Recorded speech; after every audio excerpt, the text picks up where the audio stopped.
Pemikiran itu sekurang-kurangnya jika tidak saling mempengaruhi atau pengaruh mempengaruhi satu sama lain, dia beresonansi, memiliki afinitas, sekurang-kurangnya afinitas logis dan paradigmatik mungkin, atau memiliki kemungkinan untuk diperbandingkan.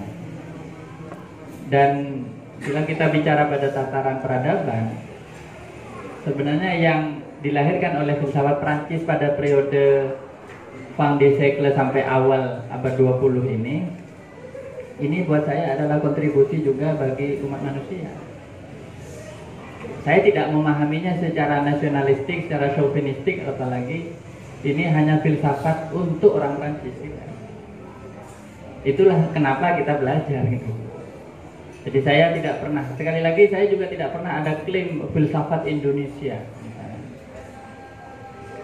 Filsafat itu kalau kita lihat memang bisa lahir dari satu lokus tertentu, dari satu ruang tertentu.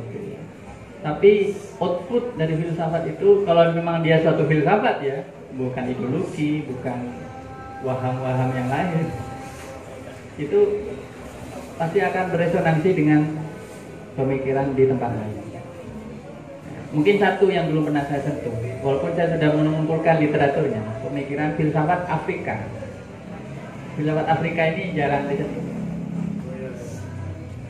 Kapan-kapan perlu ngaji lah gitu. Biar gak cuma barat aja kan. Benar. Soalnya ada kritik juga bahwa kita itu kadang barat sentris. Justru kalau kita lihat sebenarnya di periode ini mulai ada usaha untuk mempreteli atau melepaskan diri dari barat sentrisme. Kenapa? Karena klaim-klaim pemikiran barat yang menganggap bahwa rasio itu tertinggi dan seterusnya ini dipreteli saat ini ya. Sebelum ada posmo dan lain-lain ya. Posmo itu kan gelombang kesekian sebenarnya. Tapi karena kita lebih banyak membaca yang belakangan, yang ini mungkin terlewatkan. Contoh misalnya pemikiran Muhammad Iqbal di dunia Islam itu sangat dipengaruhi oleh Bergson. Ada sejumlah besar filsuf di dunia Islam yang berdialog dengan tradisi dari era-era ini ya. Kalau setahu saya Brunswick itu ada dua Brunswick dalam filsafat Prancis. Yang ini Leon Brunswick, yang satunya ini saya lupa atau Robert atau nama depannya itu adalah guru dari Hasan Hanafi. Disertasinya saya punya kebetulan karena ada permintaan untuk mengkaji itu juga. Jadi filsafat Prancis itu punya pengaruh secara nyaris secara langsung mungkin di Maroko, di Aljazair, di Mesir, sampai ke India dan baru mungkin Indonesia setelah sekian lama. Karena di Indonesia itu pernah ada kontak antara sejumlah orang Prancis dengan bangsa kita juga. Bung Karno seorang pembaca filsafat Prancis, setidaknya dia seorang pengagum Jean-Jacques Rousseau, ide-ide republikan.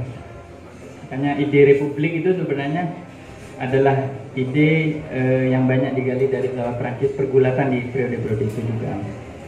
Ya, terkait dengan di Indonesia bagaimana hari ini, saya kira problem orang Indonesia itu adalah terlalu banyak berwacana tapi tidak berfilsafat. Kritik saya, kita itu harus bisa membedakan betul antara wacana, ideologi, dan filsafat. Di Indonesia ini tiga-tiganya terkadang kabur.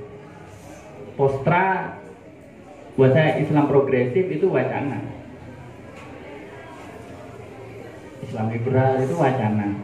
Bisa jadi dia satu ideologi juga. Tapi ideologi itu kalau kita merujuk pengertian ideologi dalam tradisi kritik Marxis ya, ideologi itu adalah suatu proyeksi dari realitas material yang terproyeksikan dalam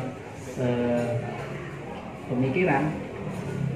Jadi sebenarnya ideologi itu produk dari materi, dari materialitas. Maka kalau melihat definisi itu, pertanyaan saya sederhana, siapa yang diuntungkan oleh ideologi itu aja. Siapa yang diuntungkan oleh Kostra? Kostra itu mewakili siapa? Pasti ada agen-agen sosial, kekuatan-kekuatan sosial di baliknya ini gitu. Nah, kalau di Indonesia pasti kalau enggak itu kaum elit, ya orang-orang itu, kelas-kelas itu Ya setidaknya orang-orang yang tertindas atau mungkin orang yang diantara tertindas dan tidak gitu kan. Intinya pasti ada representasi sosialnya. Ya. Itu kalau ideologi. Nah kalau filsafat ada dua teori. Ada yang menganggap filsafat itu sebentuk ideologi. Itu kata Althusser. Filsafat itu ideologi juga kata Althusser. Kalau dia tidak marxis.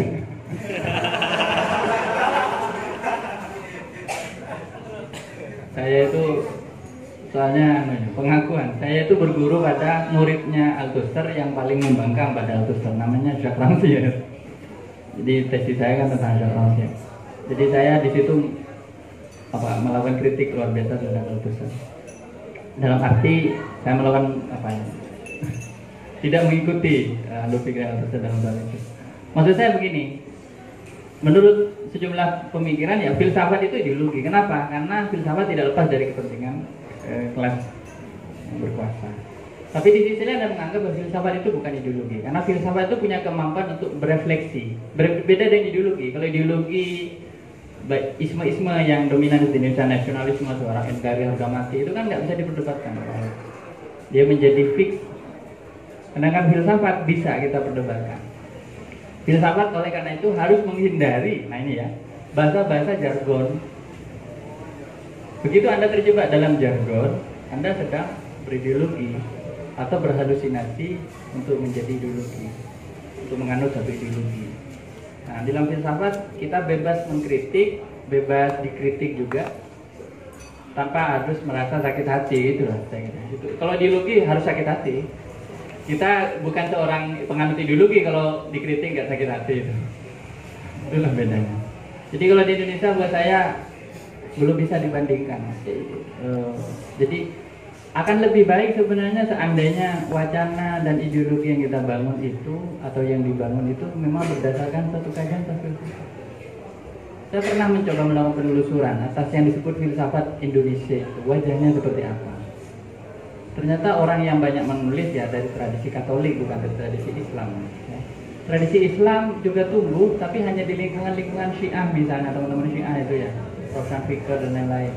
Kita di pesantren malah anti filsafat kebanyakan, kecuali kami-kami ini. Anak-anak santri yang masih mencoba untuk, dan jejak saya ini sempat diikuti juga oleh santri-santri saya yang lain. Itu gusnya itu filsafat, ya. Ikut baca filsafat. Wah ini saya jadi contoh yang tidak baik nanti. Tapi oke lah, soal itu bisa diingat. Tapi di Indonesia itu sekali lagi buat saya belum ideal kondisinya. Karena kajian-kajian filsafat lebih-lebih kalau itu filsafat dalam tradisi Marxis itu dicurigai. Padahal itu sebenarnya ya mengkaji filsafat. Kalau Anda yang kaji ideologi ya mungkin pantas, kalau Anda dogmatis gitu. Baik, yang terakhir soal ini, persepsi murni dan hubungannya dengan durasi. Ya, ini kalau persepsi ini kan spasial ya. Persepsi itu spasial.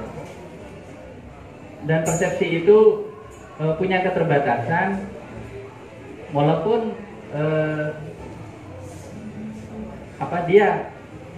kita tidak bisa terhindar dari persepsi karena ini satu-satunya perangkat yang tersedia untuk kita mengakses suatu fenomena. Ya. Sekali lagi secara kualitatif.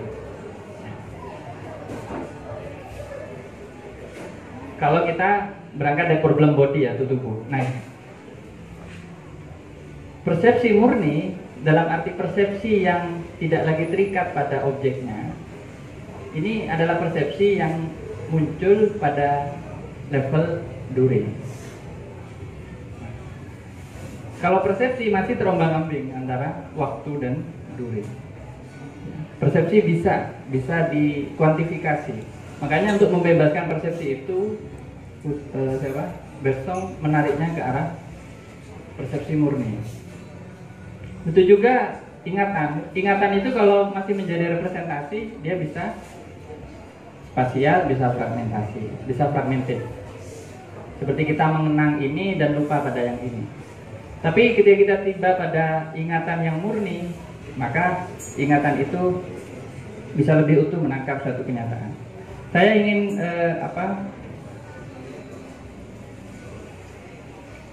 mengutip pertanyaan dari Bergson di dalam Matière et Mémoire ya, di dalam bukunya itu tentang ingatan ini. On est-il ainsi de la durée de l'univers matériel ya? Nah ini, kira-kira apakah demikian durée dari alam material? Jadi ternyata durée ini harus kita pahami pada tataran subjektif manusia, tapi juga pada tataran gerak dari elang vital. Jadi elang vital itu geraknya dengan durée, dia ada di dalam durée. Makanya kalau kita amati dari dekat kehidupan sebuah embrio seperti ini, bisa kita ukur memang dengan biologi, dengan kedokteran macam-macamnya, kita bisa lihat ya, ini ada durée. Tapi kita tidak bisa menangkap waktu yang dialami oleh yang kita amati itu. Zigot itu hidup bukan di dalam waktu, dia hidup di dalam durée. Pengalaman yang masih utuh, non spasial. Tapi nanti oleh psikoanalisis ini dibantah, nggak ada tuh pengalaman utuh. Itu kan baru pada tahap ketika orang masih sebelum mirror stage, sebelum tahap berkaca. Kalau sudah tahap berkaca, dia kenal pada relasi simbolik antara ayah, antara anak dan seterusnya, itu terpecah. Nah ini problem lagi nih. Kalau dilihat struktur psikis dari manusia, kalau menurut psikoanalisis selalu terbelah. Kenapa? Karena ada yang namanya ego, ada yang namanya super ego dan seterusnya. Ada yang namanya id, ada yang namanya super ego. Maaf, id, super ego dan karena ego bukan ego. Tapi pengalaman atas waktu itu, saya kira walaupun kita terbelah secara psikis melihat yang lain, itu bisa utuh. Ini saya kira ada satu indera persepsi yang perlu dimunculkan untuk menangkap durée ini. Nah, dan hebatnya kalau Heidegger harus lari ke akuisi untuk menangkap waktu dari ada itu yang tak terbagi itu, Bergson nggak repot-repot ke puisi. Dia melihat itu bisa dialami bahkan pada tataran common sense, orang biasa saja bisa. Seperti seperti ada embok-embok di pasar jualan singkong, dia nunggu pembelinya. Kata orang dengan nalar kapitalis yang kuantitatif dan hidup dalam ukuran waktu yang sudah dikotak-kotakan, dia mengatakan, "Oh, ibu ini bodoh. Seharian nungguin pembeli, ini kan nggak dapat apa-apa, butuhnya sedikit." Saya tanya, "Mbok, namanya kok nggak pindah jualan ini?" Nah, memang saya pengennya kayak gini. Hidup saya merasa tenang menjual dengan cara. Entah mboknya sufi atau enggak itu saya nggak tahu. Tapi intinya apa? Tar sufi ya. Nah ini ya, kalau di Indonesia itu lebih banyak adalah wacana tasawuf sebenarnya daripada filsafat. Filsafat kita masih sangat minim ya. Tapi itu sebenarnya cara mode of being dia itu mengalami durée. Itu yang tidak bisa kita pahami karena kita tidak masuk ke dalam dimensi dia. Nah, begitu kita satu dimensi, kita juga ikut mengalaminya. Nah ini saya kira ada di ranah yang lebih mendalam dari sekadar representasi. Termasuk saya kira ingatan anak-anak. Saya ingin mengutip ininya Bergson ya, skemanya Bergson. Ini nanti boleh saya. Seperti ini, terakhir. Selalu mengatakan terakhir di antara terakhir.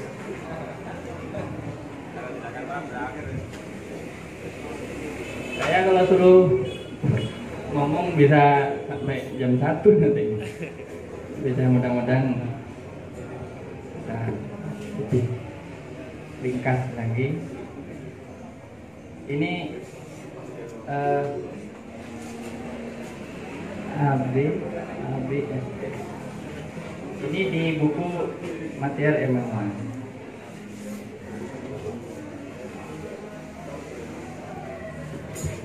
Bergson di buku-buku akhirnya senang sekali menggambar, dan saya punya catatan, ternyata kegemaran menggambar dengan grafik, dengan gambar seperti ini dan seterusnya, itu ternyata juga khas dari filsafat Prancis. Kalau Anda baca filsafat Jerman, Anda jarang. Anda baca Kant, Anda awal dan sampai akhir tidak ada tuh gambar. Tapi kalau baca Lakong, baca Althusser akan banyak. Ini apa? Ini boleh dibilang adalah gambaran dari memori pure. Kira-kira begini. Kekinian kita itu adalah ranah imanensi kita sekarang ini, yang dialami sekarang ini, di sini dan sekarang, di nun, itu adalah ini. Ini ranah P ini. Ranah kekinian kita ini sekarang, ya. Mungkin ini membantu untuk memberikan sedikit gambaran yang lebih dekat pada apa yang diinginkan oleh Besom. Nah, di dalam ranah kekinian ini, cara ingatan kita bekerja, ya, itu digambarkan oleh apa namanya?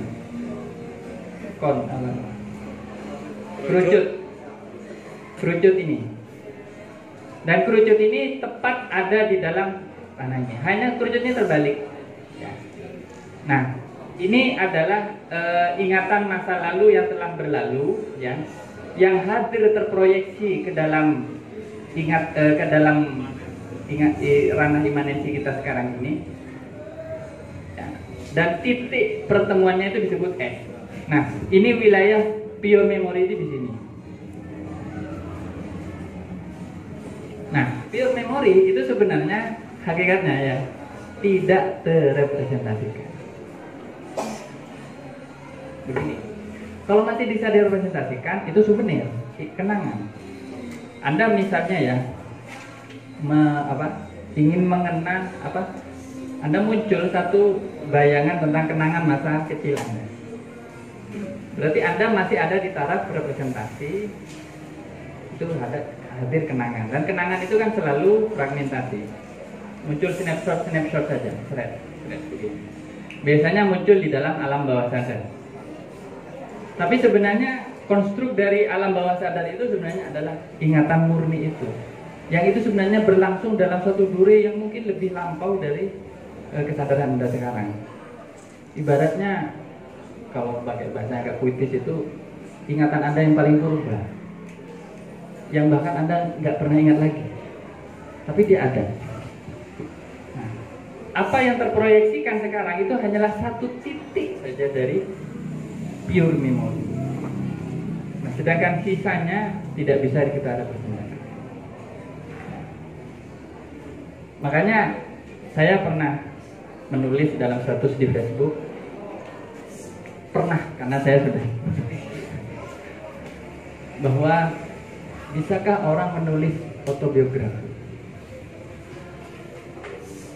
Hal yang paling ironis sekaligus tragis, kalau yang saya alami, ya, itu adalah menuliskan apa yang saya ingat. Karena apa? Ranah imanensi kita saja sudah sangat digerak terus, ya, dinamis. Ini Anda bisa bayangkan, ini nggak diam, ini gerak. Proyeksi ingatan dari masa lalu itu hanya satu titik saja. Artinya lebih banyak yang kita lupakan daripada yang kita ingat. Nah, sebenarnya yang kita lupakan itu tidak benar-benar kita lupakan, kata Besom. Itu sebenarnya ada di dalam ranah ingatan murni yang tidak memiliki objek, yang tidak memiliki representasi. Dan itu adalah serpihan-serpihan kenangan kita yang tidak terrepresentasikan yang ada di dalam dure, arus dure. Mudah-mudahan bisa dipahami. Agak jelimet, maaf. Tapi Anda bisa melihat sendiri di halaman, oh ya, nanti kalau itu misalnya. Jadi termasuk tubuh kita itu punya ingatan sebenarnya. Seandainya saya bisa menagih jawaban dari tubuh saya akan nanya, tangan, sejak kapan kau memegang, gitu kan? Sejak kapan kau menyentuh? Tapi dia tidak bisa bicara. Tapi sebenarnya dia punya memori. Nah, memorinya tangan, memorinya kaki, memorinya kulit-kulit kita yang lain, jaringan-jaringan saraf kita dan lain. Ini saya kira ada di dalam satu arus dure yang tidak bisa kita representasikan. Makanya di sini kata Besom, subjek itu gimana bisa menangkap masa lalu? Nggak bisa. Ini baru masa lalu loh yang direfleksikan, apalagi masa depan. Jadi ternyata masa lalu itu kalau bagi De Song konsekuensinya bukanlah hantu. Karena kalau hantu itu ya gimana? Bisa nggak kita mengatakan masa lalu itu menghantui? Sebenarnya masa lalu itu menghantui itu sebenarnya adalah modus saja dari kehadiran ingatan murni itu di dalam apa? Di dalam kekinian gitu. Ini saya kira ranah yang menjadi ranah dari pure memory ya. Konten. Jadi ada persinggungannya memang menjadi. Baik, terima kasih.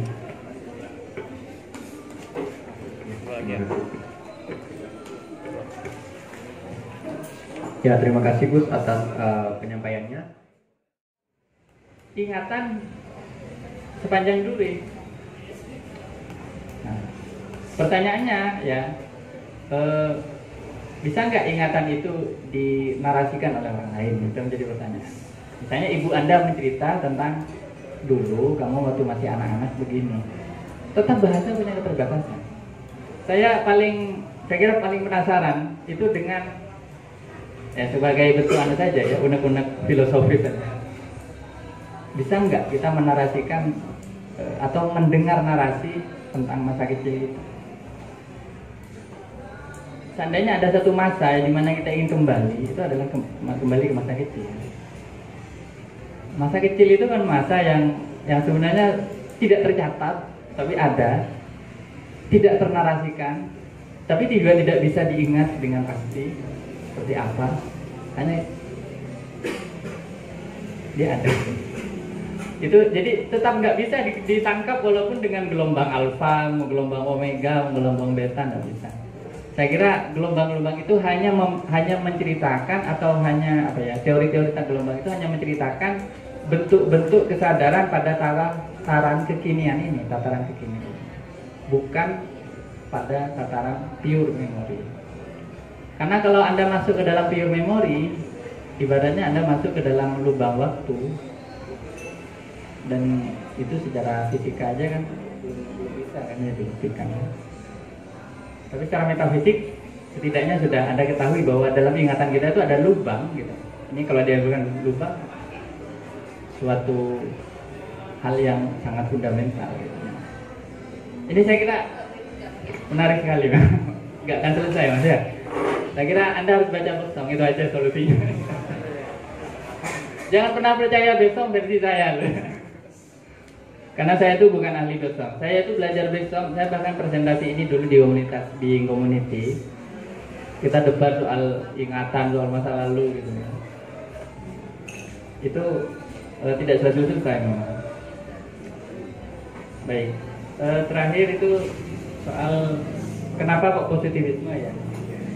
Itu tidak dominan, bahkan sepertinya tidak ada penulisnya. Karena positivisme itu misalnya oleh Auguste Comte, ya, Ernest Renan, Hippolyte Taine dan lain-lain, itu sebenarnya teori tentang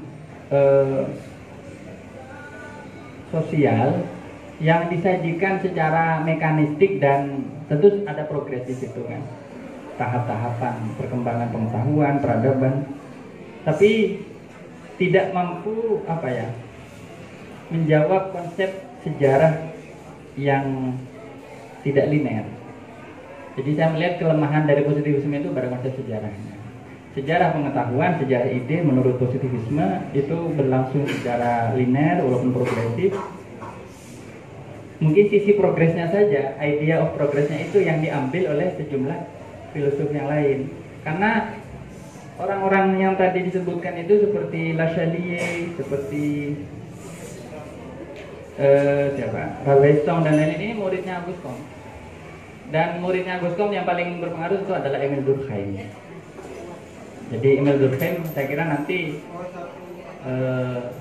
jadi pengaruh positivisme itu paling kentara nanti di sosiologi, bukan di filsafat, tapi di sosiologi. Nah, sosiologi Prancis kalau bahas secara khusus agak rumit. Jadi nanti ada sampai ke tradisi antropologinya juga. Jadi saya kira ini di luar pembahasan kita. Jadi positivisme paling banyak nanti berpengaruh di sosiologi. Tapi kalau di filsafat memang nyaris hanya disebut begitu. Karena Comte ini memang salah satu orang yang sangat optimis dengan peradaban Barat, walaupun pada akhirnya dia harus kecewa juga dengan gerak peradaban itu. Baik, kemudian bedanya spiritualisme dan idealisme ini saya kira pada penekanannya ya. Kalau idealisme, aktor utama instansiasi paling pokok itu adalah pikiran, rasio. Sedangkan spiritualisme itu adalah jiwa. Itu saja bedanya.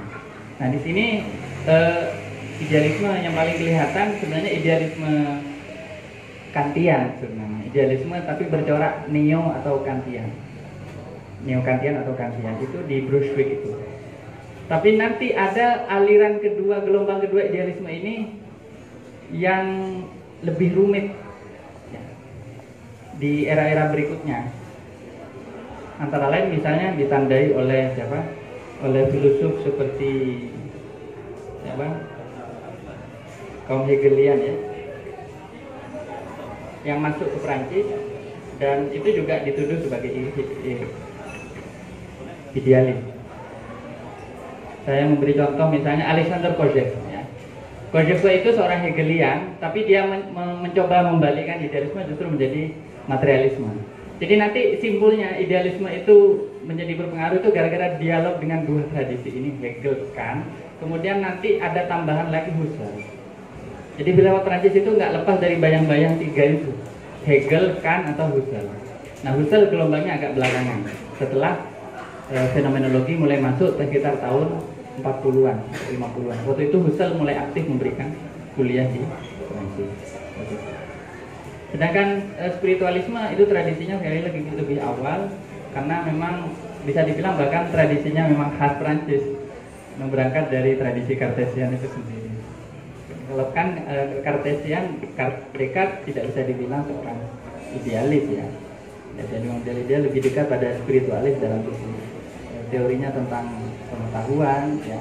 Karena dia mengembalikannya bukan pada pikiran sebagai satu entitas yang hidup, tapi pikiran itu sebenarnya jiwa gitu. Itu maksudnya spiritualisme. Jadi agak beda, memang selisihnya agak tipis ya. Tapi keduanya ini nanti oleh orang-orang materialis seperti Althusser sama-sama dicap idealisme. Jadi baik spiritualisme maupun idealisme itu adalah bentuk-bentuk idealisme semua gitu. Jadi itu soal penamaan saja, tapi poinnya tentu sangat beda. Kemudian dari segi corak epistemologinya, kalau spiritualisme melibatkan diskusi tentang tubuh. Kemudian tubuh itu masih punya posisi yang integral ya, utuh. Di sisi lain kalau idealisme itu cenderung meletakkan sensasi ketubuhan atau bahkan tubuh itu sendiri dalam posisi yang di bawah dari pikiran. Jadi tetap mind and body itu lebih utama mind daripada body. Kalau tradisi spiritualisme lebih utuh, melihat mind and body itu terkait karena dikaitkan oleh konsep spirit atau jiwa maksudnya.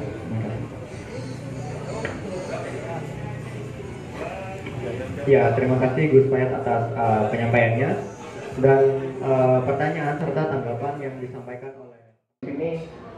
Apakah relevansi dari filsafat Barat dengan kita yang sekarang membahas tentang filsafat Prancis itu bisa ketika diterapkan dalam tradisi atau daerah tertentu, dalam hal ini di Timur Tengah ataupun di Indonesia. Lantas bagaimana jika dibenturkan dengan tradisi Islam yang seperti yang dijelaskan oleh Mas Iswan tadi? Ya, begitu ya Mas Iswan. Gus, mau dijawab dua-duanya apa satu aja dulu? Langsung ya Gus ya. Iya. Dari pertanyaan kedua dari Mas Riki, apakah ada kaitan antara kedua figur tadi yang dibahas oleh Bergson dengan hal yang ada di atasnya tadi, yaitu duration atau dure ya sebutannya. Ya itu saja. Dua pertanyaan, silahkan dijawab. Ya, pertama, saya punya satu posisi ya, dan membaca satu pemikiran, lebih-lebih mencoba mengkomparasikan pada tataran global seperti Islam, Barat, Timur, Nusantara, dan lain-lain. Saya itu punya satu posisi, dan posisi ini menjadi titik tolak saya. Tapi Anda boleh berbeda, Mas ya, boleh mengambil posisi yang lain. Bahwa tidak ada pemikiran yang tidak terkait satu sama lain. Pemikiran itu sekurang-kurangnya jika tidak saling mempengaruhi atau pengaruh mempengaruhi satu sama lain, dia beresonansi, memiliki afinitas, sekurang-kurangnya afinitas logis dan paradigmatik mungkin, atau memiliki kemungkinan untuk diperbandingkan. Dan bila kita bicara pada tataran peradaban, sebenarnya yang dilahirkan oleh filsafat Prancis pada periode fin de siècle sampai awal abad 20 ini buat saya adalah kontribusi juga bagi umat manusia. Saya tidak memahaminya secara nasionalistik, secara chauvinistik, apalagi ini hanya filsafat untuk orang Prancis. Itulah kenapa kita belajar gitu. Jadi saya tidak pernah, sekali lagi saya juga tidak pernah ada klaim filsafat Indonesia. Filsafat itu kalau kita lihat memang bisa lahir dari satu lokus tertentu, dari satu ruang tertentu ya. Tapi output dari filsafat itu kalau memang dia suatu filsafat ya, bukan ideologi, bukan waham-waham yang lain, itu pasti akan beresonansi dengan pemikiran di tempat lain.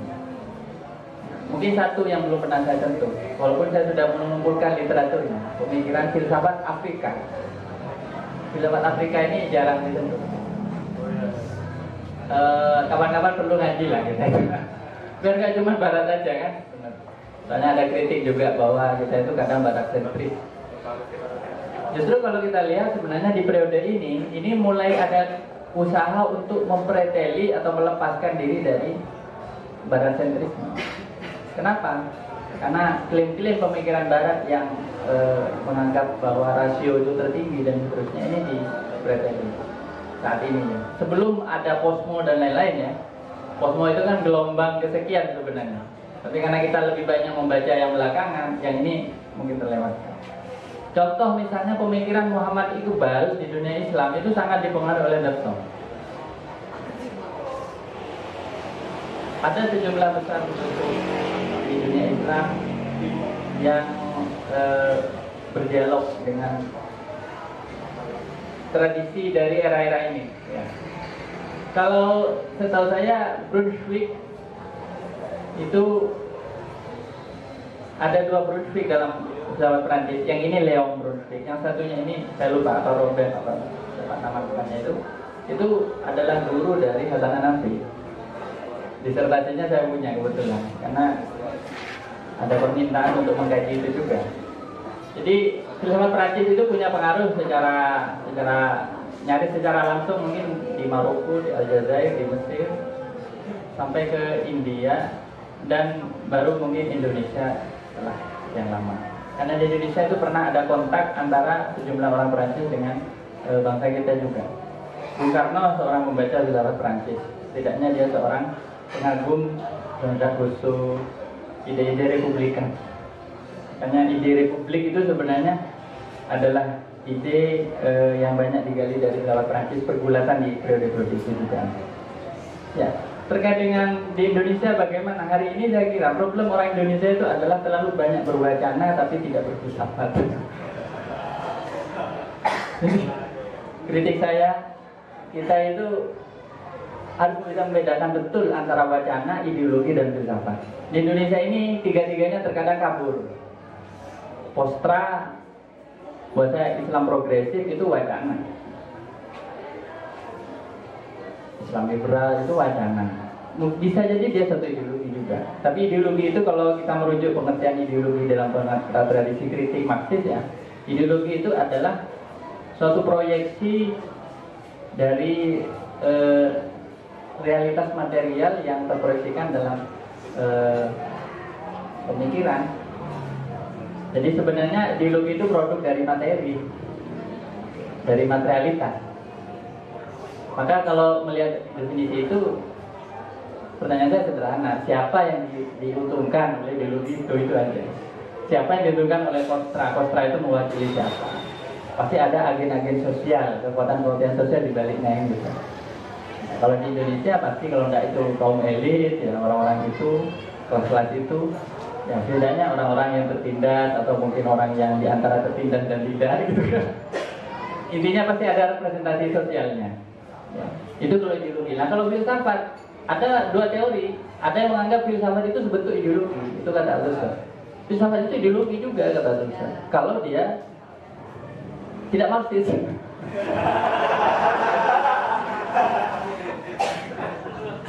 Saya itu soalnya pengakuan. Saya itu berguru pada muridnya Althusser yang paling membangkang pada Althusser. Namanya Jacques Rancière.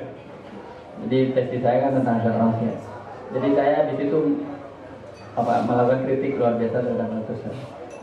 Dalam arti saya melakukan tidak mengikuti logika Althusser dalam soal itu. Maksud saya begini, menurut sejumlah pemikiran ya filsafat itu ideologi. Kenapa? Karena filsafat tidak lepas dari kepentingan kelas yang berkuasa. Tapi di sisi lain ada menganggap bahwa filsafat itu bukan ideologi, karena filsafat itu punya kemampuan untuk berefleksi. Berbeda dengan ideologi. Kalau ideologi baik isme-isme yang dominan di Indonesia, nasionalisme, suara NKRI, harga mati, itu kan nggak bisa diperdebatkan. Dia menjadi fix. Karena kan filsafat bisa kita perdebatkan. Filsafat oleh karena itu harus menghindari, nah ini ya, bahasa-bahasa jargon. Begitu Anda terjebak dalam jargon, Anda sedang berideologi atau berhalusinasi untuk menjadi ideologi, untuk menganut satu ideologi.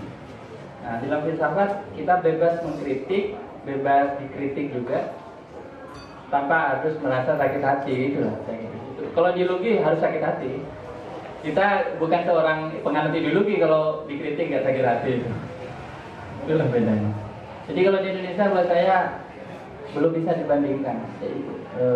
Jadi akan lebih baik sebenarnya seandainya wacana dan ideologi yang kita bangun itu atau yang dibangun itu memang berdasarkan suatu kajian tertentu.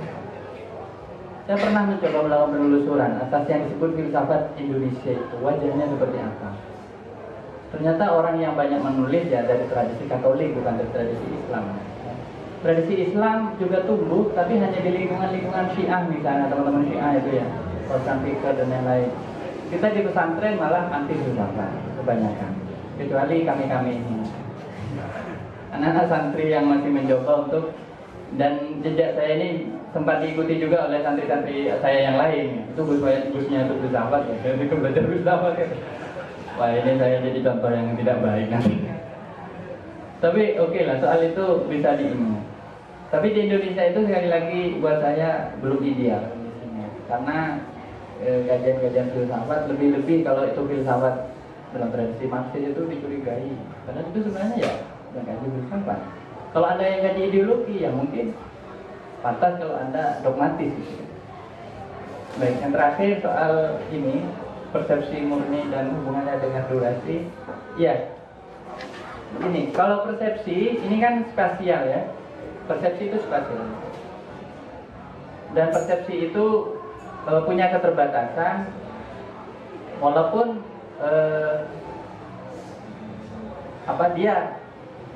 kita tidak bisa terhindar dari persepsi karena ini satu-satunya perangkat yang tersedia untuk kita mengakses satu fenomena. Secara sekali lagi secara kualitatif. Kalau kita berangkat dari problem body atau tubuh. Nah, persepsi murni dalam arti persepsi yang tidak lagi terikat pada objeknya. Ini adalah persepsi yang muncul pada level dure. Kalau persepsi masih terombang-ambing antara waktu dan dure. Persepsi bisa dikuantifikasi. Makanya untuk membebaskan persepsi itu, Bergson menariknya ke arah persepsi murni. Itu juga ingatan. Ingatan itu kalau masih menjadi representasi, dia bisa spasial, bisa fragmentasi, bisa fragmented. Seperti kita mengenang ini dan lupa pada yang ini. Tapi ketika kita tiba pada ingatan yang murni, maka ingatan itu bisa lebih utuh menangkap suatu kenyataan. Saya ingin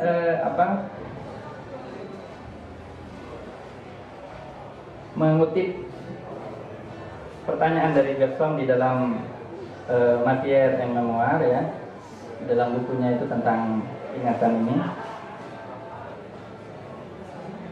On est-il ainsi de la durée de l'univers matériel, ya. Nah, ini kira-kira apakah demikian dure dari alam material? Jadi ternyata dure ini harus kita pahami pada tataran subjektif manusia, tapi juga pada tataran gerak dari elong vital. Jadi elong vital itu geraknya dengan dure, dia ada di dalam dure.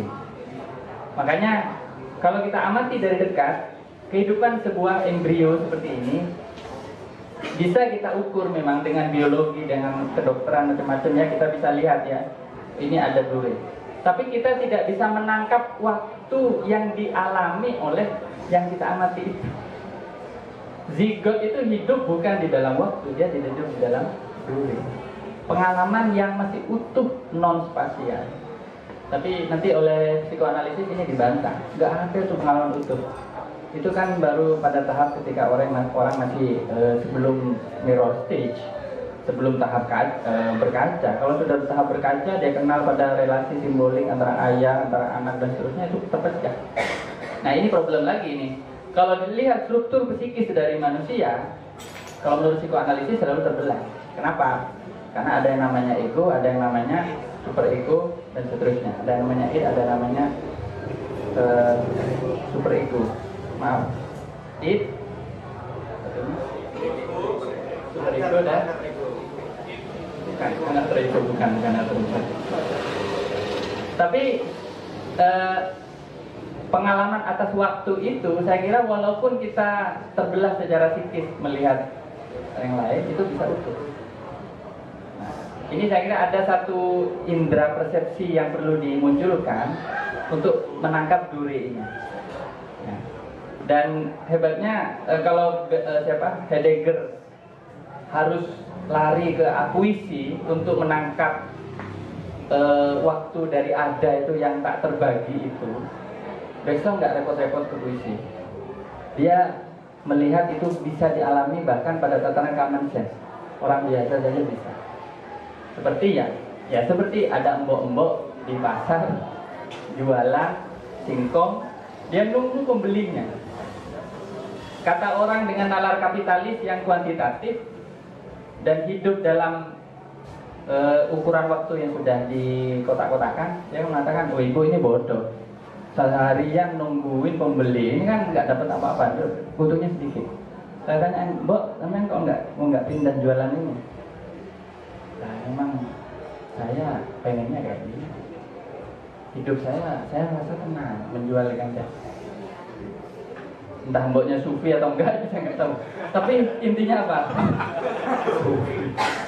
Sebentar sufi, ya. Nah ini ya, kalau di Indonesia itu lebih banyak adalah wacana tasawuf sebenarnya daripada filsafat. Filsafat kita masih sangat minim, ya. Tapi itu sebenarnya cara mode of being dia itu mengalami dure. Itu yang tidak bisa kita pahami karena kita tidak masuk ke dalam dimensi dia. Nah, begitu kita satu dimensi, kita juga ikut mengalaminya. Nah ini saya kira ada di ranah yang lebih mendalam dari sekadar representasi. Termasuk saya kira ingatan anak-anak. Saya ingin mengutip ininya Bergson, ya, skemanya Bergson. Ini nanti boleh saya. Seperti ini, terakhir. Lalu mengatakan terakhir di antara terakhir.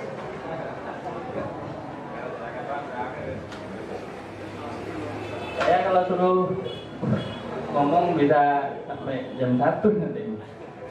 Bisa mudah-mudahan lebih. ringkas lagi. Ini Abdi. Ini di buku Materi Manual.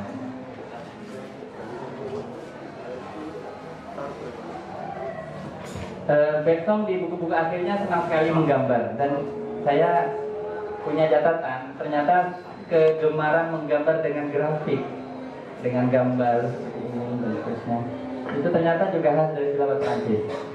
Kalau Anda baca filsafat Jerman, Anda jarang. Anda bacakan, Anda awal sampai akhir tidak ada tuh gambar. Saya kalau baca Lacan, baca Althusser, akan baca ini apa? Ini boleh dibilang adalah gambaran dari memori pure. Ya. Kira-kira begini. Kekinian kita itu adalah ranah imanensi kita sekarang ini, yang dialami sekarang ini, di sini dan sekarang, di nun, itu adalah ini. Ini ranah P ini. Ranah kekinian kita nih sekarang, ya. Mungkin ini membantu untuk memberikan sedikit gambaran yang lebih dekat pada apa yang diinginkan oleh Bersong. Nah, di dalam ranah kekinian ini, cara ingatan kita bekerja, ya, itu digambarkan oleh apa namanya? Kerucut ini. Dan kerucut ini tepat ada di dalam ranah ini. Hanya kerucutnya terbalik. Kategori berdasarkan dua hal ini itu sudah cukup untuk menjelaskan bagaimana filsafat Prancis era itu gitu. Itu terus. Terima kasih.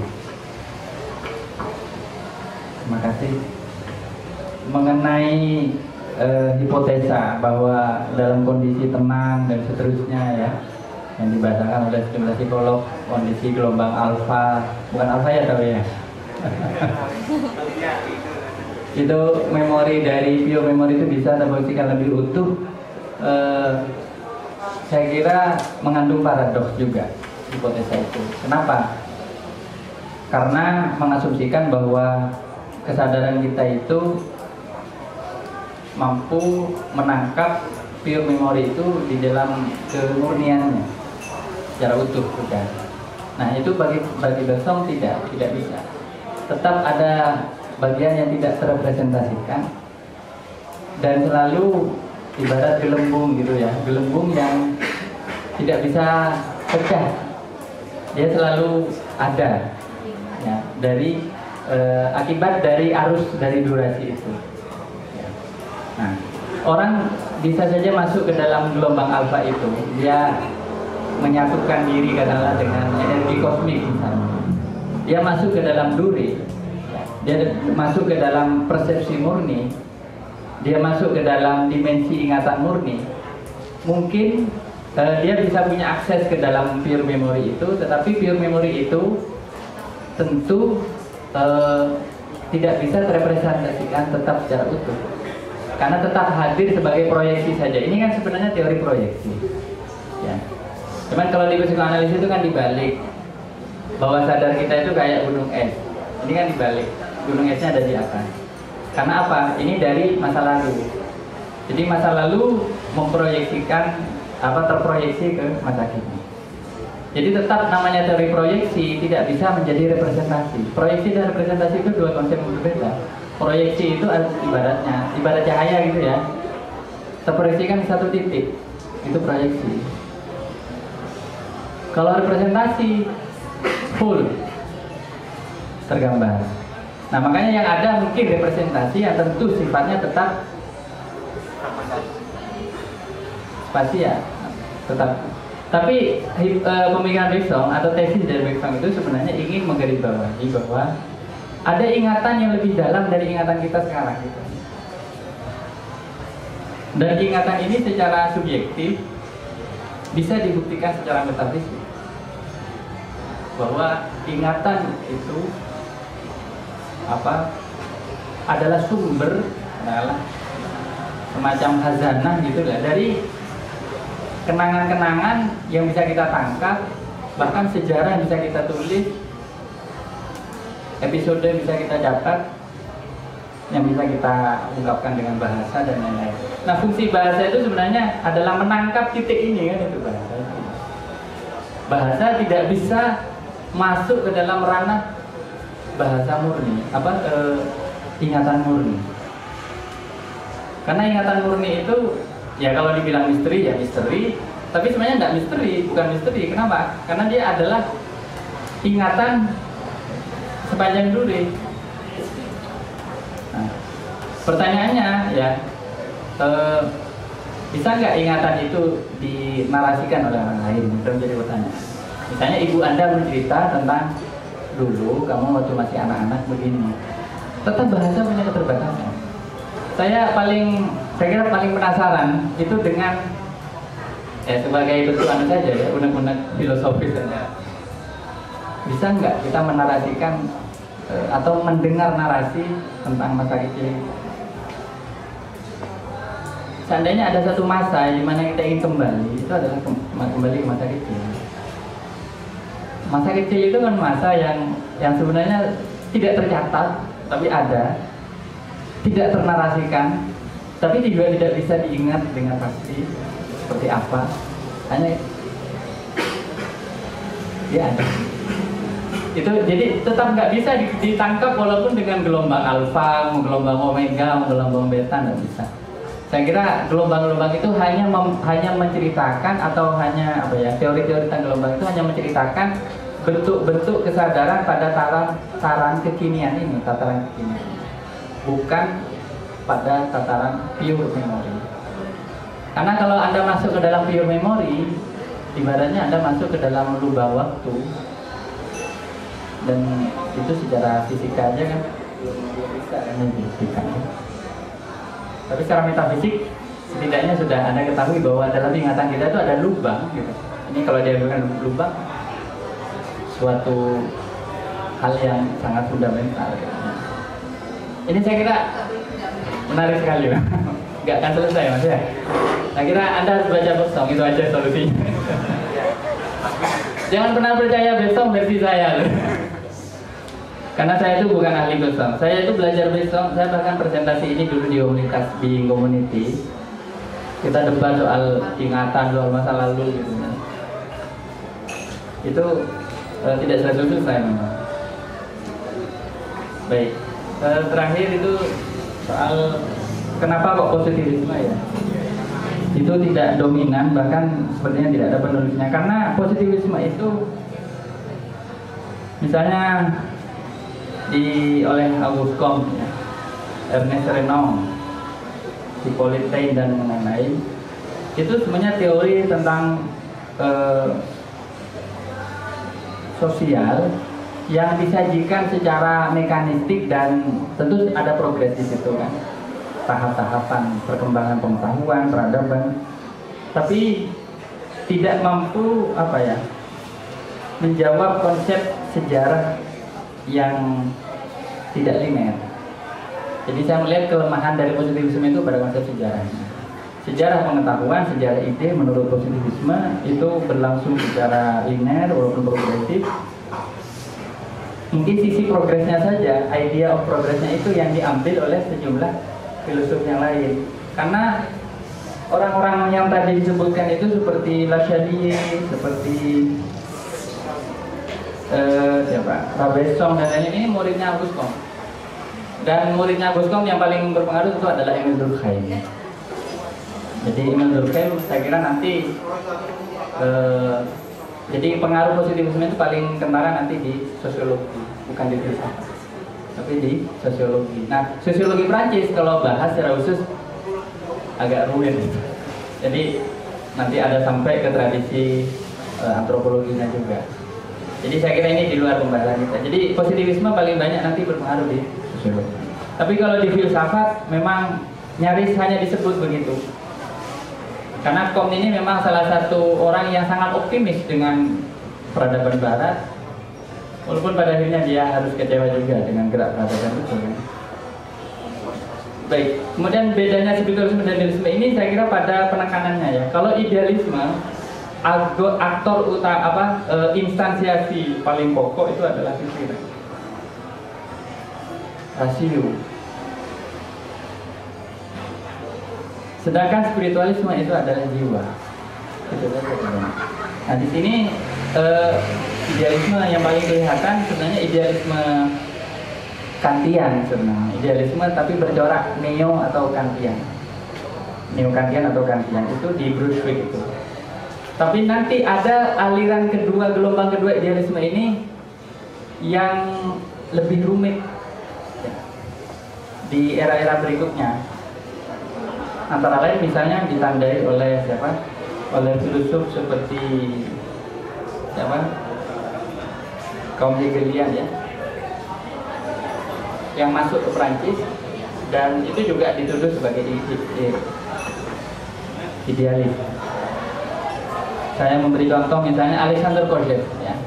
Kojève itu seorang Hegelian, tapi dia mencoba membalikkan idealisme justru menjadi materialisme.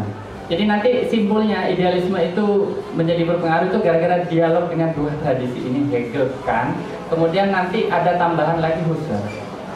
Jadi filsafat Prancis itu nggak lepas dari bayang-bayang tiga itu, Hegel, Kant atau Husserl.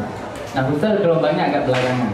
Setelah fenomenologi mulai masuk sekitar tahun 40-an atau 50-an. Waktu itu Husserl mulai aktif memberikan kuliah di Prancis. Sedangkan spiritualisme itu tradisinya sekali lebih awal karena memang bisa dibilang bahkan tradisinya memang khas Prancis karena berangkat dari tradisi Cartesian itu sendiri. Kalau kan Cartesian, Descartes tidak bisa dibilang seorang idealis ya. Jadi dia lebih dekat pada spiritualis dalam sisi teorinya tentang pengetahuan ya. Karena dia mengembalikannya bukan pada pikiran sebagai satu entitas yang hidup, tapi pikiran itu sebenarnya jiwa gitu. Itu maksudnya spiritualisme. Jadi agak beda, memang sebenarnya agak tipis ya. Tapi keduanya ini nanti oleh orang-orang materialis seperti Althusser sama-sama dicap idealisme. Jadi baik spiritualisme maupun idealisme itu adalah bentuk-bentuk idealisme semua gitu.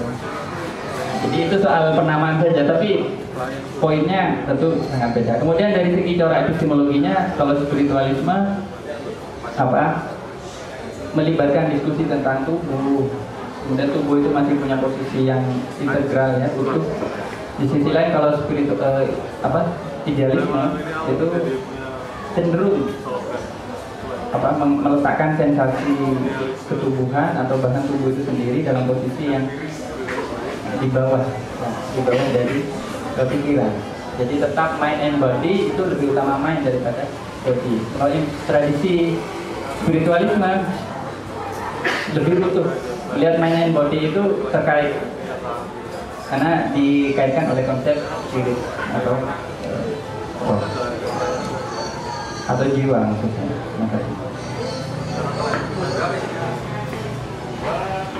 Ya, terima kasih Gus Payat atas penyampaiannya dan pertanyaan serta tanggapan yang disampaikan oleh teman-teman semua tadi.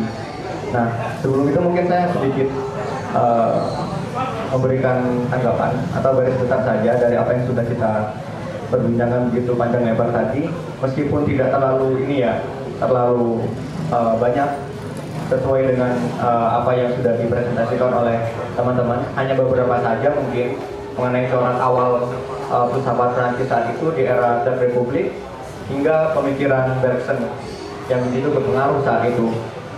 Di mana di situ memang pengaruh dari Descartes di situ tidak terlepas dari bagaimana corak filsafat Prancis saat itu. Mungkin yang terlepas dari kita ya, mengenai bagaimana kita berdiskusi kemarin sebelum kita presentasi, menulis dan sebagainya. Pembacaan kita terhadap Descartes itu kurang sepertinya. Pembacaan terhadap Descartes kurang, kemudian Kant dan Hegel juga.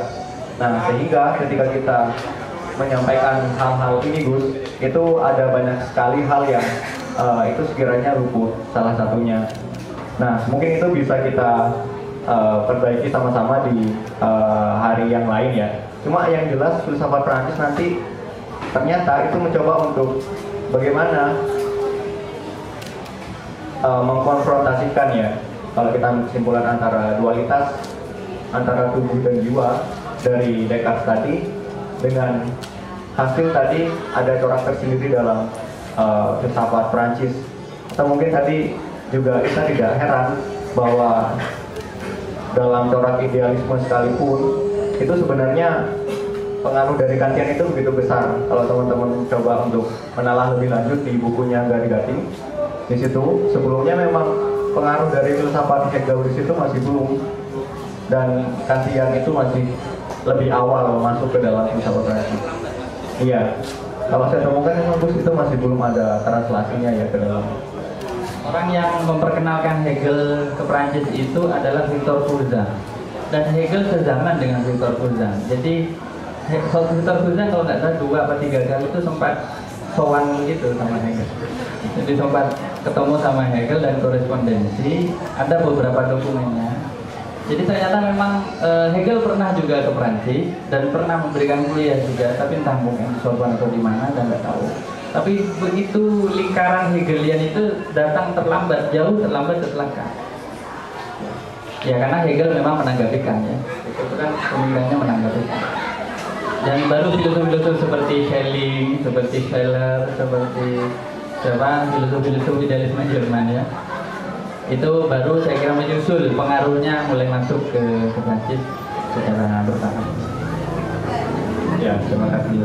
Mungkin ada 3 hal mungkin yang kita bisa sebutkan ya, meskipun ini tidak cukup untuk memberikan definisi yang cukup dari keterbukaan filsafat Prancis saat itu, di mana ada beberapa hal, yaitu pengaruh dari spirit tentang kebebasan, entah itu kebebasan dalam berpikir, bergerak dan sebagainya. Kemudian ada tentang reason, atau berpikir juga, dan satunya saya lupa teman-teman. Mungkin nanti kita bisa baca lebih lanjut lagi seperti itu. Dan satu itu yang nanti lupa bahwa keterkaitan antara filsafat dan agama itu sangat dekat di situ. Bergson itu seorang Katolik, dia keluar dari Yahudi kemudian menganut agama Katolik, dan banyak filosof-filosof yang saya kutip tadi itu orang-orang Katolik yang taat. Jadi filsafat Prancis itu menjadi ateistik sekali itu baru belakangan, pasca 60. Jadi rata-rata karena mereka menganggap bahwa agama itu penghambat dari filsafat, bagi filsafat. Tapi kalau kita lihat Bergson bisa sangat dekat dengan tradisi agama karena dia punya tendensi ke arah itu. Ya, sekali lagi mungkin terima kasih kepada teman-teman. Mungkin bayang-bayang terhadap presentasi yang begitu menakutkan di hari sebelumnya sudah terbayarkan. Sisanya nanti kita akan lanjut kepada diskusi mingguan ya Mbak ya. Itu di hari Kamis, mengkaji tentang logika. Jadi teman-teman nanti diharapkan juga tidak sampai di sini saja, dan akan ada pertemuan-pertemuan selanjutnya yang itu tidak kalah seru. Sekian dan terima kasih teman-teman. Assalamualaikum warahmatullahi wabarakatuh.